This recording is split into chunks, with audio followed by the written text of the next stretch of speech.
제가 먼저 읽습니다. 형제자매 여러분, 우리는 여러분에게 부탁합니다. 여러분 가운데서 수고하며 주님 안에서 여러분을 지도하고 훈계하는 이들을 알아보십시오. 그들이 하는 일을 생각해서 사랑으로 그들을 극진히 존경하십시오. 여러분은 서로 화목하게 지내십시오. 형제자매 여러분, 여러분에게 권고합니다. 무질서하게 사는 사람을 훈계하고 마음이 약한 사람을 격려하고 힘이 없는 사람을 도와주고 모든 사람에게 오래 참으십시오. 아무도 악으로 악을 갚지 말고 도리어 서로에게 모든 사람에게 항상 좋은 일을 하려고 애쓰십시오.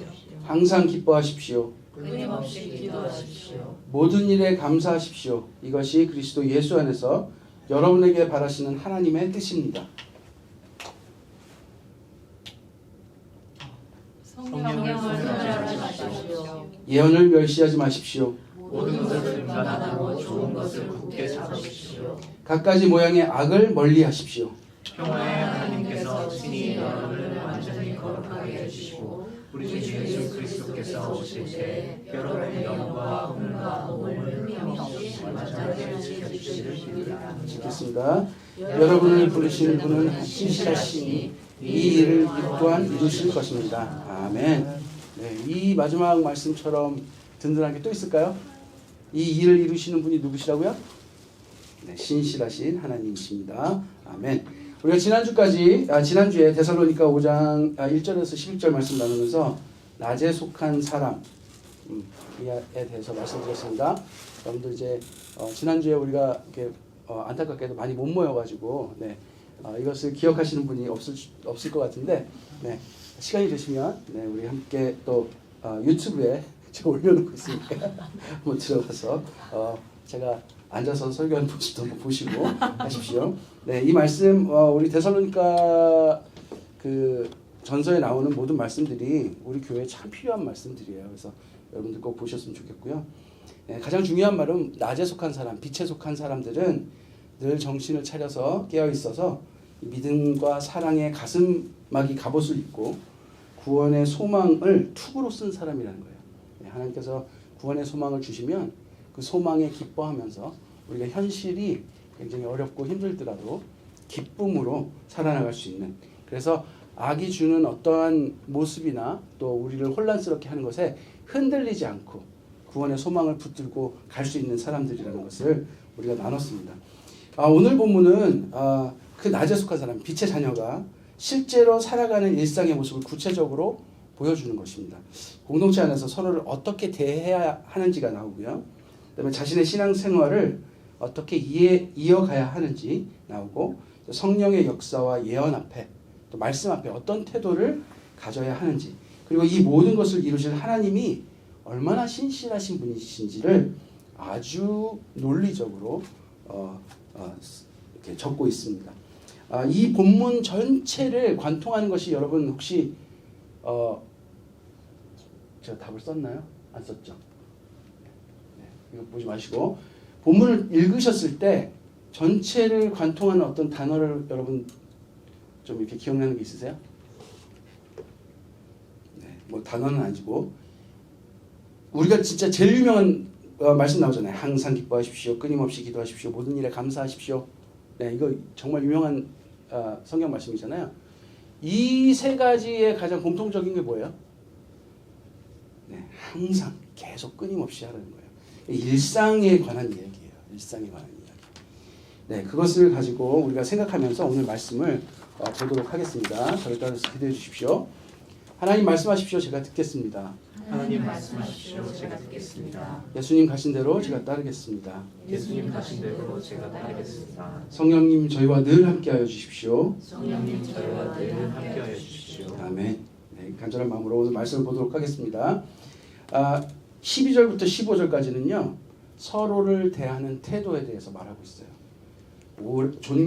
존경과 오래 참음이 그 주제인데 보도록 하겠습니다.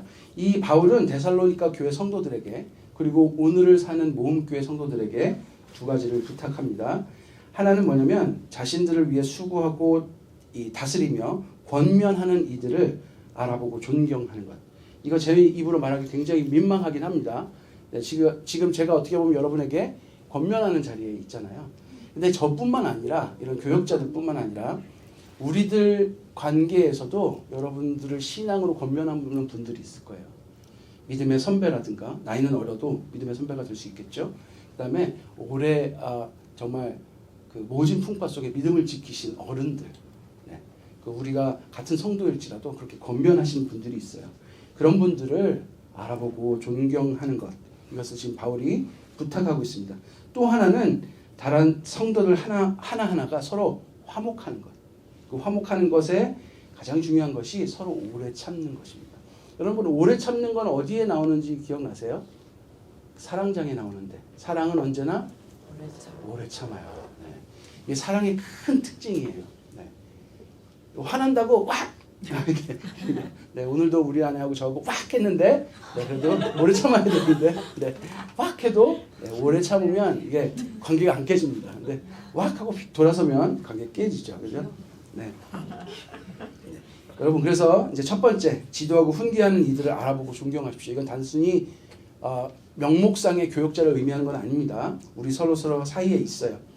사람들은 자신이 원하는 것만 배우려고 해요. 특히 요즘 시대는 아주 심해요.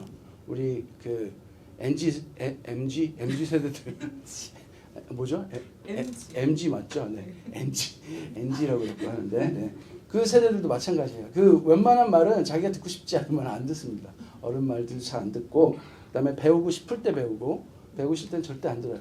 어떻게 보면 정신 건강 굉장히 훌륭하게 좋을 것 같지만, 그런데 통계상으로는 우울증 지수가 높습니다. 왜 그런지 모르겠습니다. 하여튼 네, 여러분, 요즘 세대 특징은 맞는 말을 해도 기분 나쁘면 안 듣습니다. 그렇죠? 이 가르침의 가치를 인정하지 않아요. 이게 얼마나 중요한 것인지 가치를 인정하지 않아요. 그러나 이 배움에서 가장 중요한 것은 우리가 볼 때 이 배우려는 태도예요. 주변에는 좋은 렉처가 너무나도 많습니다. 우리 유튜브만 봐도 너무나도 좋은 렉처 많아요. 뭐 건강 관련해서만 봐도요. 뭐 수많은 명의들이 막 좋은 얘기 다 써놓습니다. 중요한 건 뭐냐면 그것을 받아들이고 내 삶에 실천하려는 나의 자세예요. 그걸 이제 우리는 태도라고 하죠. 네. 자신의 스케줄을 배움에 맞추고, 여러분 배우려고 하면요 자신의 스케줄 다 정리해야 돼요. 제가 레슨 하는데요, 이 레슨 받으러 오는 사람이 저는 아주 놀라워요. 그 어른들인데 자기의 그 수많은 회사 일정, 그다음에 다른 막 뭐 놀러 가는 일정들을 다 정리해서 레슨 스케줄에 맞추고 숙제할 일정에 다 맞춰요. 그러면 저는 그걸 보고 뭘 느끼냐면, 이 사람이 진짜 배우고 싶구나 라는 걸 느끼죠. 이 태도는 딱 보이는 거예요. 가르치는 사람이 그렇게 가르치는 이유에 대해서 자기가 생각이 다르다고 해도 그것에 대해서 인정하고, 내 생각이 다르더라도 선생님의 말을 내 삶에 적용하려고 노력하죠. 우리 민경연출님과 지난주에 우리가 만나서 이런 이야기를 나눴어요.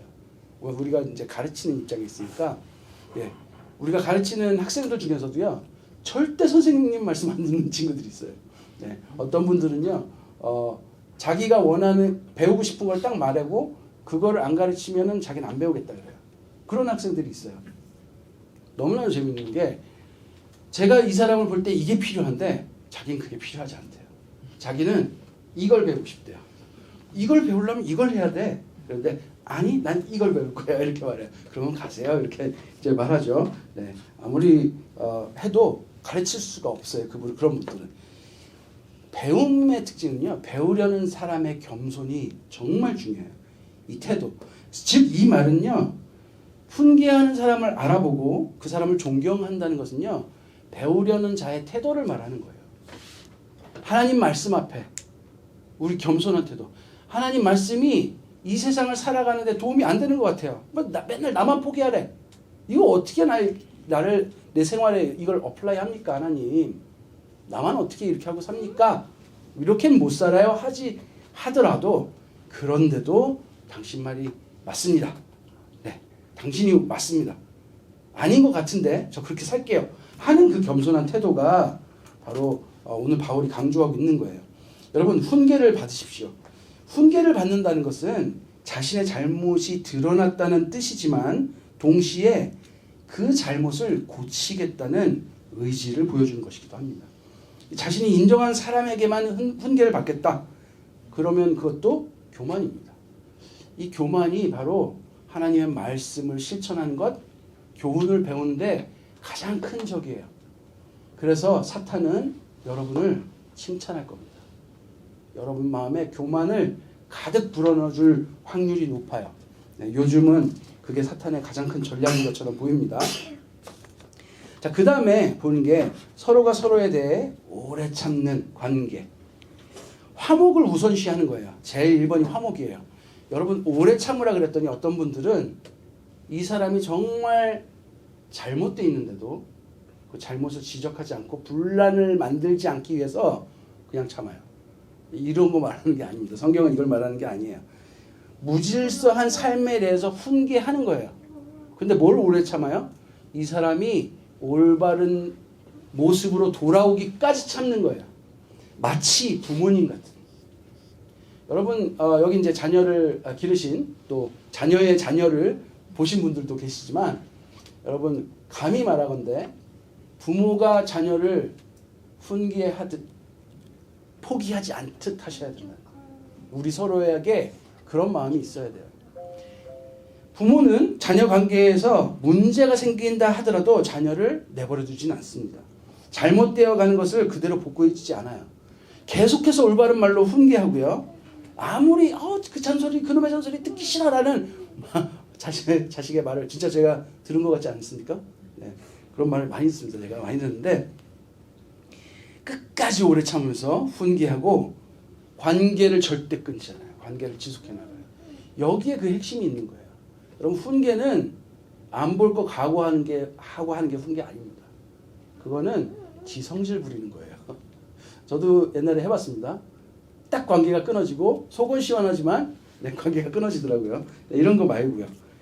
네, 끝까지 오래 참고 그 사람이 하나님 앞에 올바로 설 때까지 참고 훈계를 지속해 나가는 사랑이 기본이 되어야 한다는 거예요.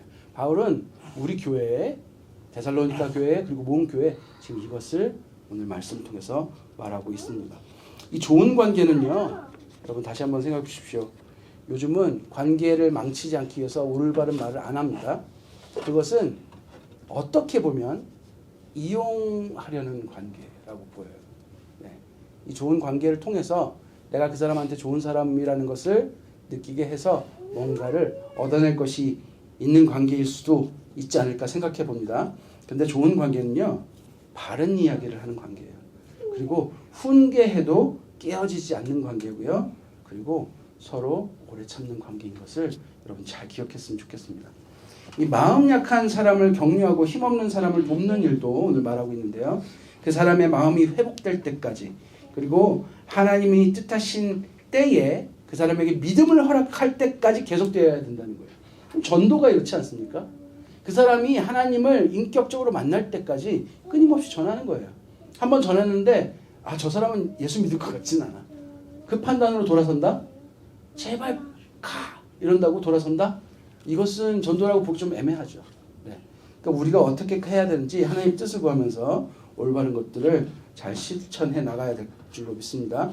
모든 사람에게 오래 참아야. 오래 참아야는 사랑해야로 번역해 보십시오. 하는 이유는 모든 일이 특히 훈계, 이 바르게 하면 사랑 없이 불가능하기 때문에 그렇습니다. 네. 자신의 성질을 한번 질러보는 것, 이런 거 말하는 거 아니라는 것 여러분 잘 기억하십시오. 우리 교회에 이 두 가지가 넘치길 간절히 바랍니다. 네, 이제 가장 유명한 구절로 넘어가겠습니다. 16절부터. 네. 제가 이 프린트를 했는데 이렇게 넘기는 게 아니라 이렇게 넘기는 걸로 해서 좀 헷갈려 죽을 것 같아요. 네. 네. 제일 유명한 본문 16절부터 18절까지 보도록 하겠습니다. 여러분 항상 기뻐하십시오. 끊임없이 기도하십시오. 모든 일에 감사하십시오. 이것이 그리스도 예수 안에서 우리에게 바라시는 하나님의 뜻이래요. 여러분 이렇게 하나님의 뜻이라고 명확하게 센턴스가 돼 있는 것들은 여러분 기억하셔야 돼요. 네. 이거가 제일 중요한 거예요. 성경을 우리에게 주신 이유에 하나님의 뜻을 우리에게 알리는 거예요. 근데 이 세 가지 명령의 특징이 바로 항상 끊임없이 모든 일이에요. 이거 어떻게 합니까? 항상 어떻게 해요? 끊임없이 어떻게 해요? 모든 일에 어떻게 해요? 특별한 날에만? 어떤 상황에서만? 가능한 경우에만? 아니고요.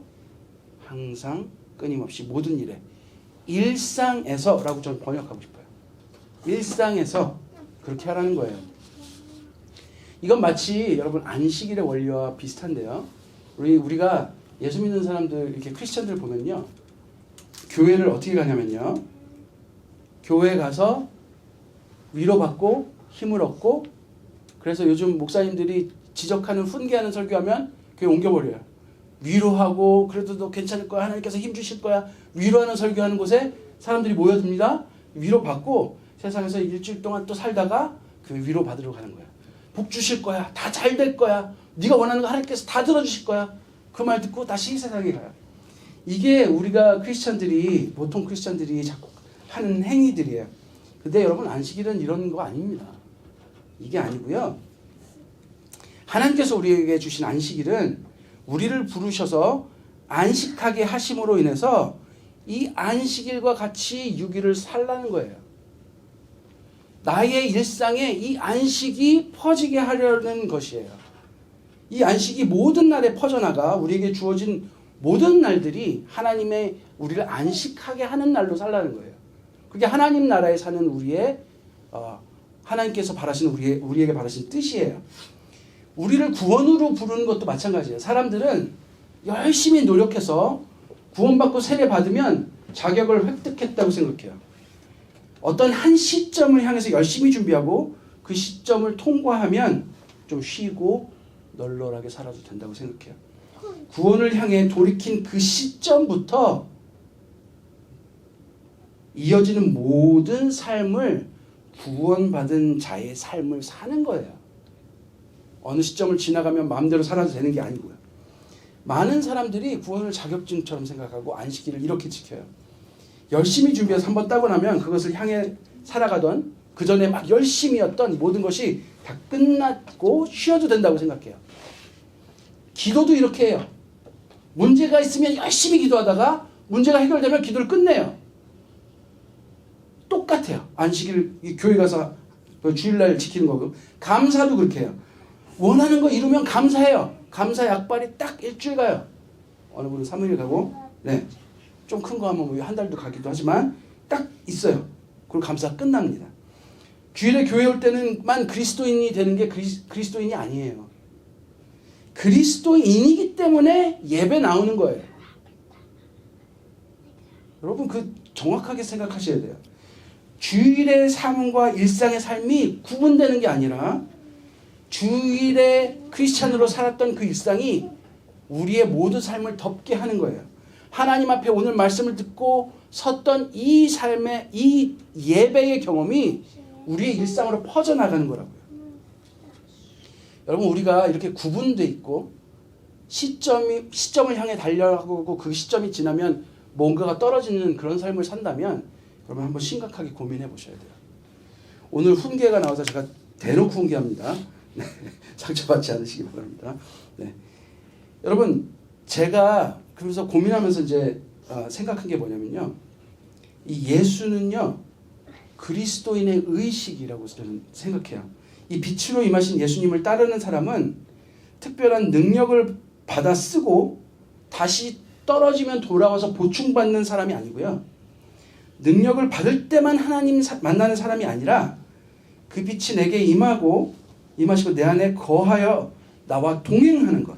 그래서 그 빛이 나의 의식이 되어 내가 생각하고 깨어있고 하는 모든 행동에 그 예수 그리스도와 함께하는 것을 말하는 거예요. 이게 그리스도인이에요. 데카르트 말 여러분 아십니까? 나는 생각한다. 고로? 네, 존재한다. 저는 김성규는 이렇게 말합니다. 예수로 의식하고 생각한다. 고로 나는 존재한다. 네. 이 지점에서 웃을 줄은 잘 몰랐지만 네. 여러분 김성규는 말합니다. 예수로 의식하고 생각하는 사람은 존재하는 거예요. 성경에서도 예수 그리스도와 함께 동행하지 않은 사람을 죽은 자로 표현해요. 우리 영이 죽은 거예요. 그거는. 우리가 정말 하나님과 동행하며 예수로 의식하고 생각하고 우리의 모든 의식이 예수와 함께하죠. 그래서 우리가 존재하는 사람이길 간절히 바랍니다. 내 생각과 의식이 예수가 없으면 그리스도인으로 존재하는 것이 아니고, 그러므로 의식이 있는 모든 순간에 예수 그리스도와 함께하는 우리가 되었으면 좋겠습니다. 여러분, 감사가 뭡니까? 제가 맞게 남겼겠죠? 네, 감사가 뭡니까? 감사는 하나님께서 하신 일을 눈으로 보는 거예요. 제가 이렇게 풀이했습니다. 하나님께서 행하신 일들을 눈으로 보는 거예요. 감사 역시 기도와 아주 깊은 관련이 있는데요. 제가 지금 뭔가 뛰어넘은 것 같은데요. 네. 주여. 이거 프린트가 방향만 한번 바뀌어도 제가 이렇게 된다는 것이 참 감사합시다. 네. 감사는 기도와 아주 깊은 연관이 있는데, 감사는 대개 외부 자극, 그러니까 외부에서 일어난 일 뒤에 따라오는 게 감사죠. 우리는 보통 우리가 원하는 일, 내가 정말 바라던 일, 하기 어려운 일들이 이루어질 때 감사합니다. 보통. 네, 바라던 일이 이루어졌을 때. 그런데 성령님께서는 기도하는 우리에게 하나님께서 나를 위해 무엇을 하셨는지, 그리고 지금 나를 위해서 하나님께서 무엇을 하고 계시는지를, 그리고 앞으로 하나님께서 우리를 어떻게 인도해 나가실지를 성령님께서 우리에게 설명해 주시고 알려주세요. 이때 우리는 감사하게 되는 거예요. 제가 이제 아내랑 얼마 전에 뉴잉턴에 갔어요. 저희가 이제 2013년에 호주에 왔을 때 첫 정착지가 뉴잉턴입니다. 그 뉴잉턴이 동네가 되게 예쁘거든요. 그 중에서도 가장 신식 아파트인 에코 아파트에 살았어요. 그래서 정말 좋은 아파트에 살았어요. 근데 그 이유는 저희가 뭐 돈이 많아서 아니면 뭐 그런 게 아니라, 제가 그때 여행 비자로 왔는데 계약을 해주는 유일한 곳이었기 때문에 거기서 살았어요. 네. 20군데를 넘게 갔는데 비자가 없기 때문에 계약을 안 해주더라고요. 근데 한국분이, 한국 젊은 부부가 거기를 계약해 주셔서 그냥 우리 얼굴만 보고 그냥 해주셔서 거기서 살게 됐어요. 근데 그 시절이 너무 힘들어서 아내가 그러더라고요. 뉴턴에 오는 게 쉽지 않았대요. 왜냐면 그때의 기억이 자꾸 떠오르니까. 저도 그랬어요. 그래서 그 좋은 곳을 다시 잘 안 갔어요. 그런데 얼마 전에 이제 같이 갔는데 너무 좋더라고요. 그래서 다시 살고 싶다 이런 얘기를 했습니다. 그런데 여러분 한번 생각해 보십시오. 그 아파트에 아주 멋진 수영장이 있고요. 사우나가 있고 짐이 있고 했습니다. 그런데 저희가 거기 3년 살았는데 그래서 수영을 몇 번을 안 했어요. 사우나 한 번 했나? 그랬어요. 근데 지금 가면 열심히 그걸 이용하면서 즐길 것 같아요. 그러면서 우리가 이제 제가 생각한 게, 왜 우리는 걱정이나 불안 같은 일들이 우리에게 던져졌을 때 그게 단순히 우리가 그것을 뭐 이렇게 이겨나가고 해야 될 텐데 왜 그게 우리 삶을 다 집어삼킬까? 감사해야 되는 것들을 앞에 두고도 누리지 못하게 만들까? 아니, 수영을 한다고 해서 돈을 더 쓰는 게 아니잖아요. 거기 다 그냥 있는 거잖아요. 그런데 불안이라는 것이 오면 수영장을 앞에 두고도 내가 수영할 마음이 전혀 안 생겨요. 왜 우리는 이럴까? 그러면 지금 돌아보면 그때 걱정했던 거 다 쓸데없는 걱정이었어요. 정말 그때 그렇게 걱정하고 계획을 한다고 해서, 내가 대비를 한다고 해서 이겨낼 수 있는 거 단 하나도 없었어요. 근데 그것에 그냥 휩싸여서 그 좋은 아파트에서 고통의 기억만 잔뜩 갖고 나왔단 말이에요. 왜 우리는 이럴까? 여러분, 우리가 이러니까 사탄은 뭘 쓸까요, 우리에게? 바로 이 근심거리 던져주는 걸 쓴단 말이에요. 감사할 일이 차고도 넘치는데, 하나님께서, 제가 아까 설명드렸죠? 성령님께서 우리에게 알려주신 게, 하나님께서 나를 위해서 행하신 일, 1번이 뭐예요? 독생자 예수 그리스도를 우리를 위해 보내주신 거 아니에요? 우리의 모든 죄를 이미 사해 놓으신 거 아니에요? 그 지금도 날 위해서 기도하시고 일하고 계시잖아요. 그리고 앞으로 우리를, 오늘 마지막 말씀이 뭐예요? 신실하신 하나님께서 우리를 거룩하게 하시겠다고 하시잖아요. 이 약속을 성령께서 계속 말하는데, 사탄이 단지 던져놓은 그 불안 하나 때문에 이 감사의 조건이 단 하나도 보이지 않는다는 거예요. 행복해야 함에도 불구하고 불안과 고통 가운데 살아간다는 거예요. 우리는 거기에 집중하느라 누릴 수 있는 것들을 아무것도 못 누려요. 미움을 던져주면 존경과 사랑 다 사라집니다. 불안 던져주면 하나님께서 나를 위해 하신 일들을 다 잊어버려요. 의심 던져주면 하나님의 약속 다 잊어버립니다.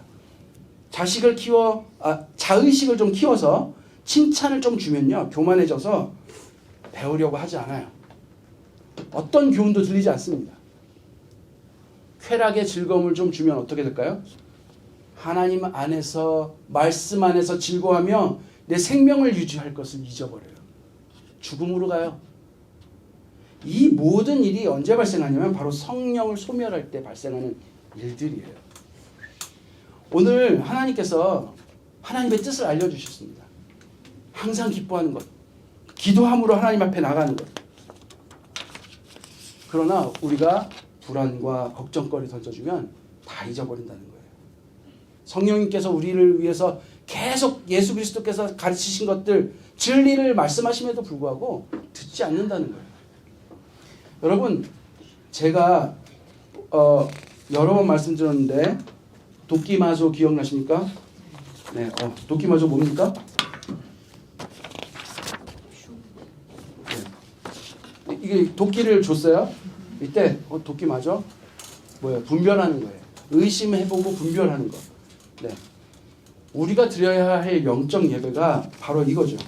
오늘 분별하라고 하나님께서 명령하고 계십니다.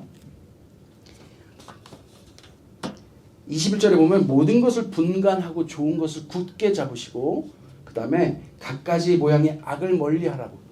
좋은 것을 붙잡고 악을 멀리하는 게 뭐예요? 분별하는 거예요. 이거 저희가 여러 번 설교를 드렸는데 이 분별이 뭐예요? 로마서 12장 1절 2절에 뭐예요? 우리가 드려야 할 영적 예배라고요. 하나님의 기뻐하시고 선하시고 온전하신 뜻이 무엇인지 일상에서 분별하고 하나님께서 원하시는 좋은 것이 무엇인지 계속 분별하는 거. 도끼 맞아? 도끼 맞아? 도끼 맞아? 하는 게 뭐예요? 우리 예배예요. 여러분, 우리가 기도로 하나님과 성령님과 계속해서 소통할 때, 그 뜻을 구할 때 우리에게 무엇을 알려주세요? 우리에게 분별력을 주신다는 거예요. 성령을 소멸하지 않고 성령의 말씀을 듣는 방법은 바로 끊임없이 기도하는 거예요. 그 기도가 어려운 일이 있을 때만 아니에요.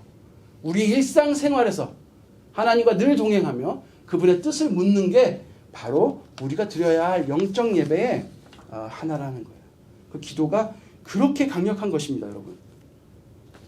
자, 23절부터 24절 보면요, 뭐가 나오냐면 바로 우리를 붙드신 신실하신 하나님에 대한 말씀이 나옵니다. 우리를 거룩하게 하시고 영과 혼과 몸을 흠이 없이 지켜주실 것을 확신하는 이유가 뭡니까? 하나님께서 신실하시기 때문이라는 거예요. 우리가 평화를 갖길 원하시기 때문에 그래요. 우리가 서로 화목해야 할 이유도 바로 여기에 있습니다. 여러분, 이제 말씀을 마치도록 하겠습니다. 여러분, 우리를 부르시는 하나님은 신실하신 분이에요.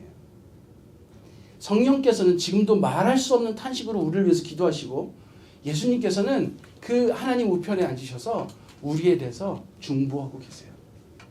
우리의 지금 현재의 이 말도 안 되는 못된 짓거리를 보는 게 아니라 우리가 예수 그리스도께서 책임지고 이끌어내실, 그래서 미래 그 영화로운 예수 그리스도를 닮아갈 그 영화로운 모습을 계속해서 말씀하고 중보하고 계시다고요.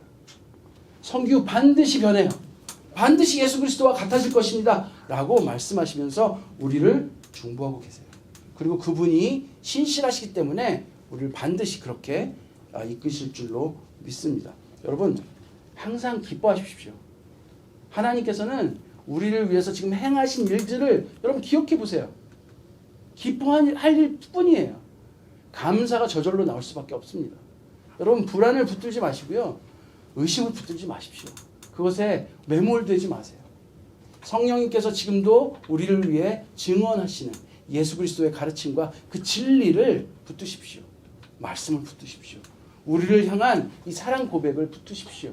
신실하신 하나님이 우리를 위해 무엇을 약속하시는지를 계속해서 붙드시는 우리가 되었으면 좋겠습니다.